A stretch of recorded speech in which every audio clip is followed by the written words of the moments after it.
ये दया, दान, पूजा पाठ, भक्ति, तीर्थों की वंदना, संस्थाओं को बनाना चलाना, आरती करना, गुरुओं की सेवा करना, ये सब है धर्म के ही नाम पे।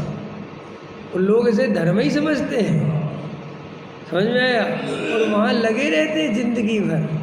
लेकिन आचार्य कहते हैं ये लक्षण आत्मा की रुचि के लक्षण नहीं है, ये तो संसार की रुचि के ही लक्षण हैं। ये तो कसाय की ही पूर्ति के साधन है, ये कसाय के अभाव के साधन नहीं है। इसमें तो जीव को मज़ा आता है। तीर्थों की वंदना करने चले गए, 10-50 लोग इकट्ठे हो गए, गप्पें भी हो गई, बढ़िया खाना पीना भी हो गया, थोड़ा घूमना फिरना हो गया, धर्म का धर्म हो गया। उठ गए 3 बजे, चलो बाबा की, चलो जय जिनेंद्र बोलिए, आगे आगे बढ़ते चलिए, समझ में आया? ये बोलते नहीं पहाड़ों पर चढ़ते हैं और 3 बजे टार्च वार्च लेके और एकदम बाबूजी बन के चल मेरे भाई, समझ में आ गए? तो उसको ऐसा सोचता है ये धर्म होगा, ये धर्म नहीं है, ये तो राग है, ये तो कसाय है, इसमें क्या धर्म है, काय का धर्म है?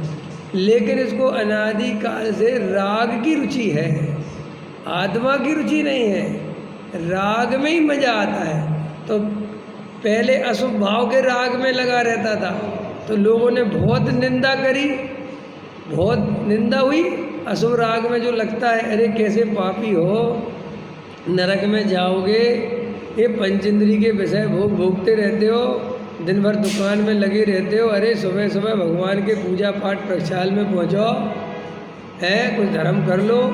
तो उसको बेचारे को उसकी निंदा सुन सुन के पापी और पुण्य के कार्यों से धर्मात्मा होते हैं, पुण्य की प्रशंसा सुन सुन के दया दान पूजा है जो, तो ये राग ही है। लेकिन इस राग को जगत बुरा नहीं कहता और इस राग में मज़ा पूरा आता है।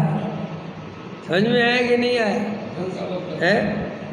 देखो आदमी पैसा कमा के खावे बेचारा, तो ये जगत उसकी निंदा करता है, बुराई करता है, पापी कहता है। और साधु बन के जगत को लूटे और पूरे मज़े करे तो जगत उसे सब धर्मात्मा कहते हैं। तो रास्ता कौन सा अच्छा है? खाने को लड्डू मिले और लोग कहें महाराज, और बढ़िया बैठो हाथ पे हाथ रख के और आशीर्वाद लो, तुम तो बस मज़े लो, समझ में आया? कोई दिक्कत नहीं। तुम्हें तो वही दाल रोटी मिलती है खाने को बड़ा मुश्किल से, समझ में आ जाए? इतनी मेहनत करते हो, वहाँ तो 56 प्रकार के भोग लगा रखे हैं, और एक नहीं 10 लोगों ने लगा रखे हैं, और चल रहा है। ऐसा धर्म होता है। देखो कैसा धर्म है वास्तव में। महाराज एक चौका लगाओ 10, तब महाराज का बहुमान कहलाएगा। अगर एक ही चौका और एक ही महाराज तो वो बहुमान नहीं है। मैंने एक इंसान के भोजन के लिए 10 चौकों में भोजन बनेगा। अब 10 चौकों में कितना भोजन बनेगा उसके निमित्त से, और कितने आदमी लगे रहेंगे एक चौके में? वज्रसेन जी कितने आदमी लेना? मिनिमम 10-15 तो लोगे, तो लो 10 चौकों के आदमी लोग कितने हो गए? मैंने एक, और फिर वो देखने वाले अनुमोदना मैंने 10-20 हज़ार आदमी इसी काम में लगा है।